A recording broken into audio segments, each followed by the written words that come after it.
Salah satu tujuan penciptaan manusia selain ibadah adalah membangun peradaban di muka bumi. Tugas yang mulia ini hanya bisa diemban oleh umat manusia. Maka dari itu, kita menyaksikan dari zaman ke zaman, dari generasi ke generasi, banyak perkembangan dan karya yang sudah dihasilkan umat manusia.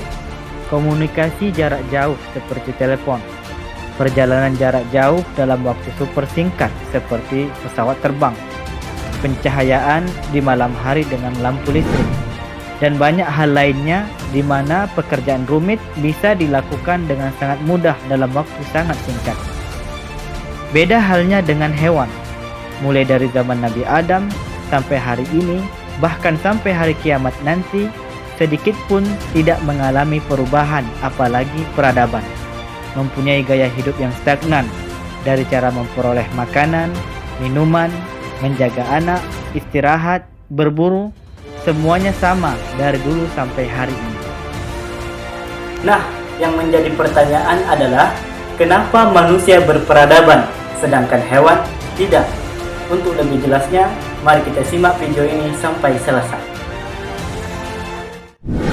Wahai Sobat Nur yang dirahmati Allah, memang penciptaan manusia mempunyai perbedaan yang sangat mencolok dengan penciptaan hewan atau binatang. Manusia, demi kesinambungan eksistensinya, Allah mendesain mereka dan mengilhami dengan 3 daya dan kualitas. Adapun 3 kualitas ini yaitu: pertama, kualitas syahwat kebinatangan, al-quwwah asy-syahwiyah al-bahimiyah. Daya inilah yang mendorong manusia memenuhi kepentingannya sekaligus mengendalikan semua keinginannya. Kedua, kualitas emosional kebuasan, al-quwwah al-ghadabiyah as-sabu'iyah. Daya ini mendorong manusia menolak segala kemudaratan yang datang padanya.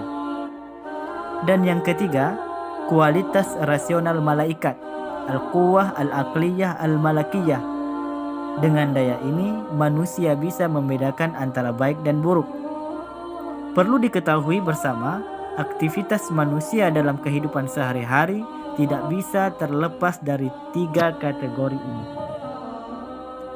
Dalam kerangka pandangan dunia Islam, eksistensi manusia bertujuan untuk mewujudkan penghambaan dan membangun peradaban di bumi. Hikmah Tuhan menghendaki terjadinya proses penyempurnaan diri manusia atas dasar berlomba dalam kebaikan, fastabiqul khairat. Dengan logika universal ini, Allah mendesain penciptaan manusia tanpa membatasi 3 kualitas ini. Dengan arti kata, manusia diberikan kebebasan untuk menggunakan 3 kualitas alami ini secara bebas dan tanpa batas. Beda halnya dengan hewan yang juga memiliki 3 daya yang sama dengan manusia. Namun, hewan dibatasi dalam menggunakannya. Pada binatang, naluri dan orientasi seksual bersifat statik dan terbatas pada satu pola. Seekor sapi, kuda, kucing atau burung yang perkembangbiakannya bergantung pada hubungan seksual antara betina dan jantan tidak pernah mengubah orientasinya sejak sapi pertama hingga sekarang.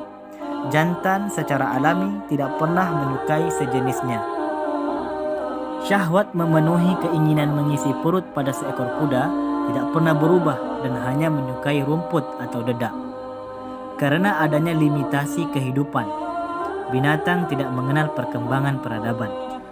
Sobat Nur yang dirahmati Allah, namun manusia diberikan potensi untuk berkembang tanpa batas. Maka dari sini kita mengetahui peran penting norma-norma agama dalam kehidupan manusia, yaitu agama sebagai pembatas untuk tidak ifrat, berlebihan, dan at-tafrid, meremehkan dalam segala hal. Islam datang dengan selalu menekankan kepada manusia untuk selalu bersikap moderat, pertengahan di setiap hal. Contoh dari sikap ifrat, berlebihan dalam kualitas akal, yaitu menggunakan akal dalam hasad keingintahuan terhadap segala hal yang sepele, yang sama sekali tidak bermanfaat baginya. Seperti keingintahuan terhadap jumlah telur ayam yang ada di Amerika. Adapun sikap tafrid, meremehkan dalam kualitas akal, yaitu bersikap bodoh amat terhadap segala sesuatu. Ini juga tidak benar. Sedangkan sikap moderat yang dikehendaki Islam adalah kearifan dan kebijaksanaan dalam menggunakan akal.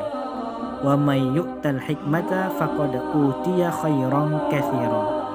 Akhir-akhir ini kita digemparkan dengan perilaku menyimpang dan menjijikkan, yaitu fenomena LGBT, di mana mereka perlahan-lahan memperlihatkan taring mereka di tengah kehidupan sosial bermasyarakat. Ini semua terlahir dari sikap ifrat berlebihan dalam menggunakan kualitas syahwat kebinatangan atau al-quwwah asy-syahwiyah al-bahimiyah, sehingga mereka melampaui batas dengan menyukai sesama jenis, dan karena mereka jauh dari tuntunan agama Islam.